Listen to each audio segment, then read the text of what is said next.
Hello hello hello hello. വളച്ചു കെട്ടില്ലാതെ കാര്യം പറയാം. ആ. ഞങ്ങൾ തന്നെ തല്ലാൻ വന്നതാ. തല്ലനോ? എന്തിന്? എന്തിന് ഏതിനെന്നുള്ള ചോദ്യങ്ങളൊന്നും വേണ്ടാട്ടാ. ഉം. അതെ, ഞങ്ങൾ അങ്ങോട്ട് 2 ചോദ്യങ്ങൾ ചോദിക്കും. അതിൽ ഏതെങ്കിലും ഒന്നിന് മാത്രം ഉത്തരം തന്നാ മതി. ഹ്, എന്താണാവോ നിങ്ങളുടെ ആ ചോദ്യം? പറയാം. ആനയുടെ മർമ്മം എവിടെ?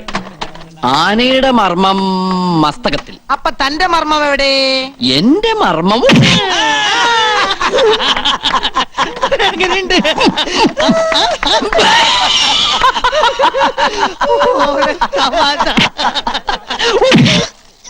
ഇതെങ്ങനെയുണ്ട്? എങ്ങനെയുണ്ട്? ആ, കൊള്ളാം. നീ എന്നെ തല്ലിയോ? നിർത്തരുത്, നിർത്തരുത്, നിർത്തരുത്. ഇതെന്താ കാവടിയാട്ടോ? ഹലോ, എന്റെ ബാപ്പ പണ്ടൊരു കാവടിയാട്ടക്കാരനായിരുന്നു. നിലത്ത് നിർത്താതെ എന്നിട്ടിരിക്കെ. എന്താ നിങ്ങളുടെ പ്രശ്നം? ഞങ്ങൾ 2 പേരും കൂടി ഒരാളെ തല്ലാൻ വിട്ട്, ആ. എന്നിട്ട് പരസ്പരം തല്ല ശരിയാളാ? വളരെ മോശമല്ലേ? പൈസ വാങ്ങിയാൽ തീർച്ചയായും തല്ലണ്ട. തല്ലണം.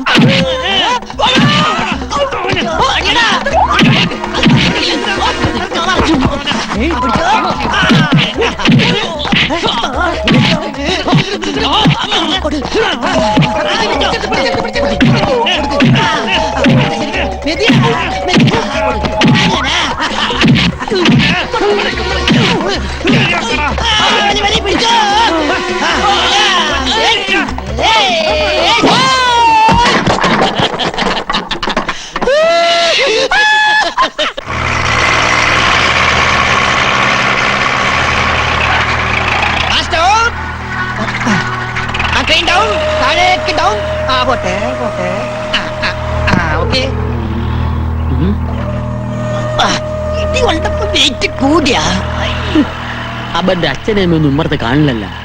ഈ പരുവത്തിൽ അവരൊന്ന് കാണേണ്ടതായിരുന്നു. നിക്കടാ. മാളിയേക്കര തറവാട്ടിലെ പെണ്ണിനെ മോഹിച്ച ഇതാണ് ഗതി. അന്ന് നീ ജമാലിന്റെ കയ്യിൽ നിന്ന് രക്ഷപ്പെട്ടു. പക്ഷേ ഈ കുഞ്ഞാമതിന്റെ കയ്യിൽ നിന്ന് രക്ഷപ്പെടാൻ പറ്റില്ല മോനെ. മൂസൂട്ടി എവിടെ? അവന്റെ അടിയായിരിക്കും അവനെ പരുവത്തിലാക്കിയത്. അല്ല, നിന്റെ കണ്ണിന് എന്ത് പറ്റി? സുറുമ എഴുതിയതാ. യന്ത്രമനുഷ്യൻ ഒന്ന് തിരിഞ്ഞേ.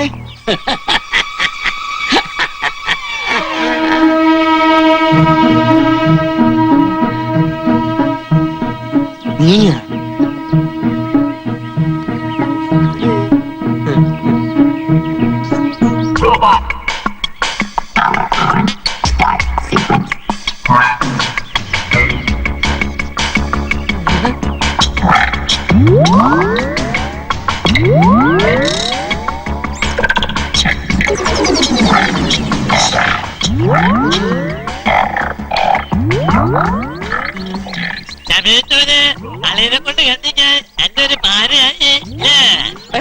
എന്ത് പാര?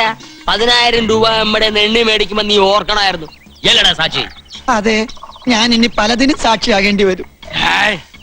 എന്റെ എല്ലാ അവയവങ്ങളും അവന് തന്നെ തണുത്തു. കണ്ണും കാതും മാത്രം ബാക്കി വെച്ചു അല്ലേ? അല്ല, ഈ ഒരു കയ്യും കൂടി മാറ്റി വെച്ചു. ഇതെന്തിനാണ്?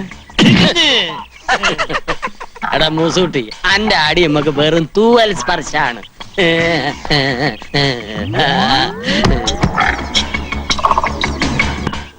റബ്ബുലാലമനായ തമ്പുരാനെ, ഞാൻ എന്താണ് ഈ കേൾക്കണത്? ഇങ്ങനെയൊക്കെ തോന്നിക്കാൻ എന്റെ മോക്ക് എന്താ പറ്റിയത്? ഒന്നും പറ്റിയതല്ല, അഹമ്മദിയാ. ചുട്ടടി അതിന് കൊടുക്കേണ്ടത്. ശാസിച്ചല്ല, സ്നേഹിച്ച ഞാൻ നിന്നെ വളർത്തിയത്.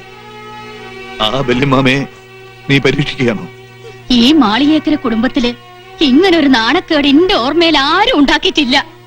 ഈ വിവരം അറിഞ്ഞപ്പോ മുതല് നിന്റെ വല്യമാമ ഉരുകി ഉരുകി തീരുക. അതറിയോ അനക്ക്?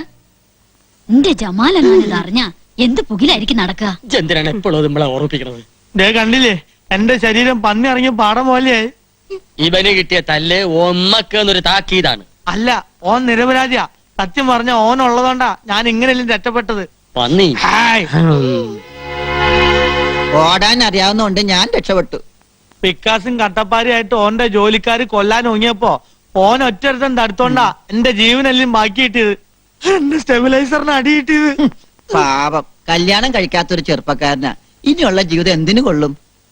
നിസ്കരിച്ച് തീർക്കല്ലേ?